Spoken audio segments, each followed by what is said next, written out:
All right, welcome to This Explainer. Today, we're essentially cracking open a secret manual for your brain. We're going to decode the elite strategic mindset that allows a very small percentage of the world to stay completely in control no matter what crazy things are happening around them. But more importantly than that, we're going to look at exactly how you can protect yourself against dark psychology and manipulation. So if you've ever felt like your emotions just totally hijacked your logic, or maybe you've had that weird feeling like someone else is subtly controlling a conversation, yeah, you're definitely going to want to pay close attention today. Are you pulling the strings or are you the puppet? I know, it's a harsh reality check, right? But it perfectly establishes the aspirational gap we're exploring today. Let's be honest, most people just kind of walk through life as pawns. They're reactive pieces, just constantly being moved around the board by their circumstances, their raw emotions, and quite frankly, by other people. But the whole goal of this explainer is to elevate you. We want to move you into the role of the strategic chess player, the one who actually sees the whole board. So the foundational tool that actually gets you there is called metacognition. Fun fact here, research shows most of us only spend about 5% of our day actually aware of our own thoughts. The rest, pure autopilot.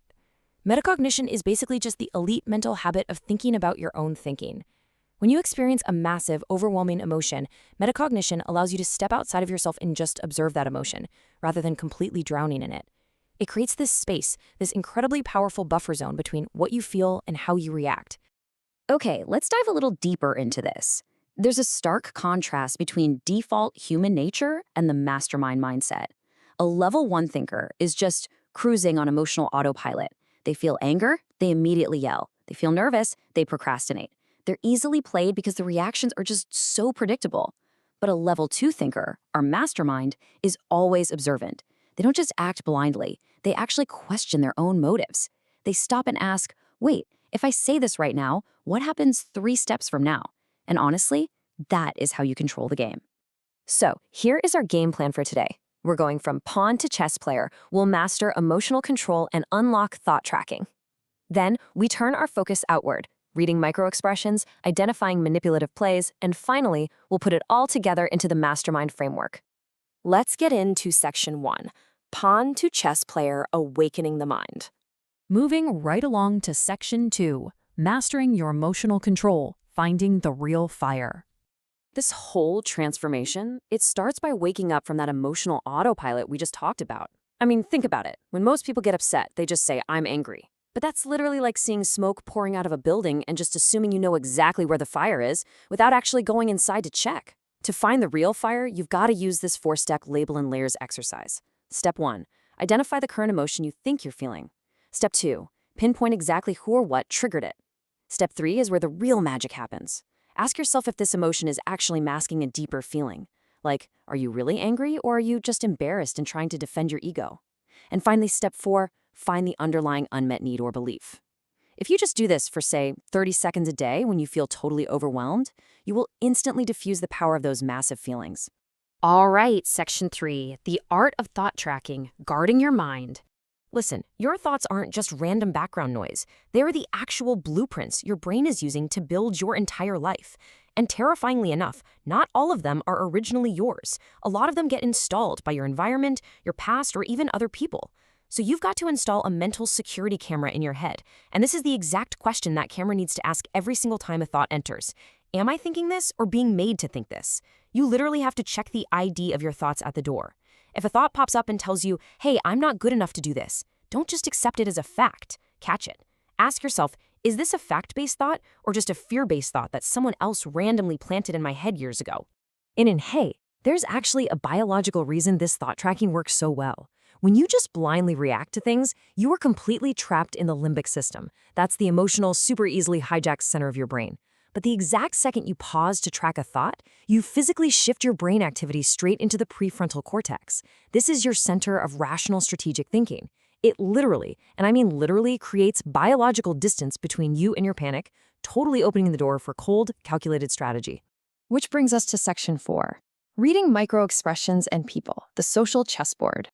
Okay, so once your internal world is nice and quiet, you can finally start paying real attention to the people around you.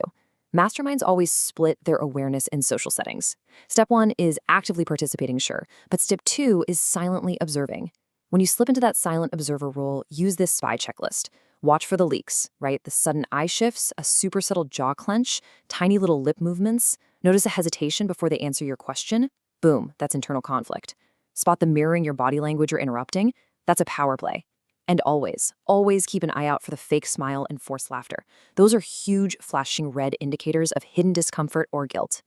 You're looking for all these little clues to fuel what psychologists call the theory of mind. Basically, this is your ability to simulate what other people are thinking and feeling. Now, most of us do this completely unconsciously. We just say we got a bad vibe from someone, right? But when you start adopting this consciously, you can actually anticipate people's moves before they make them. You start seeing people exactly as they really are, rather than the polished version they present to the world. It essentially turns your empathy into a highly strategic weapon. Section 5. Identifying manipulative power plays, unmasking the monster. But wait, what happens when someone uses this stuff, metacognition, analyzing emotions, but they have absolutely zero empathy? Their goal isn't to understand you, it's to hack your mind. Manipulators operate systematically to gain control, and here is their exact toolkit. First, they exploit. They subtly make you feel worthless so that you're just constantly seeking their validation. Second, they trigger. They identify your absolute deepest fears and just dangle them right in front of you to force compliance. And third, they mirror. They pretend to perfectly relate to all your struggles, not to connect with you, mind you, but to gain access to your mind so they can control you. One of their absolutely most under-the-radar weapons is calculated silence. Manipulators will purposefully drop these quiet, super uncomfortable pauses into a conversation. And because human nature absolutely hates awkward silence, what do? You naturally start to overshare, or you backtrack on your boundaries, or you even start apologizing for things you didn't do just to fill that dead air. They're basically using silence as a trap, holding onto all their power while you nervously just hand yours right over. Now, you really need to beware of this profound truth. Not all monsters look strong. Some wear the mask of a victim. This is an incredibly insidious tactic. A manipulator will totally fake weakness, spin these tragic stories, and act completely helpless, specifically to farm your sympathy. They're literally gathering your emotional data while you think you're rescuing them. And eventually, for sure, they will weaponize your own guilt against you. Section 6. Becoming the ultimate mastermind, the shield. So how exactly do we weaponize that prefrontal cortex to defend against these dark power plays? The ultimate maneuver here is what we call the third-person shift. The very next time you feel backed into a corner, or confused, or just overly emotional in a conversation, I want you to literally pause and use psychological distancing. Stop thinking, I am nervous. Instead, look at that other person and ask yourself, wait, why is he or she acting nervous? Why do they so desperately need my validation right now? Doing this instantly hits the brakes on your emotional reaction and places you directly into a position of absolute observational power. All right, bringing it all together, the absolutely crucial point here is implementing this final 5-step daily system to make yourself completely unprovocable. Step 1, observe your inner state continuously. Just keep an eye on it. 2, label the true underlying emotion.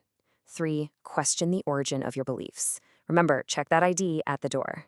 4, consciously choose a strategic reaction rather than just reflexively snapping or acting out. And 5, at the end of the day, take a minute to reflect on who tried to push your buttons and how you successfully maintained your calm. This system right here, this is what puts you in total control of the social chessboard. So, I'm going to leave you with this final thought to carry with you. Think about it. In your very next interaction, whether it's at the office, sitting at home, or even just talking to a stranger at the coffee shop, will you play the game, or are you going to let the game play you? The Mastermind Blueprint is officially in your hands now.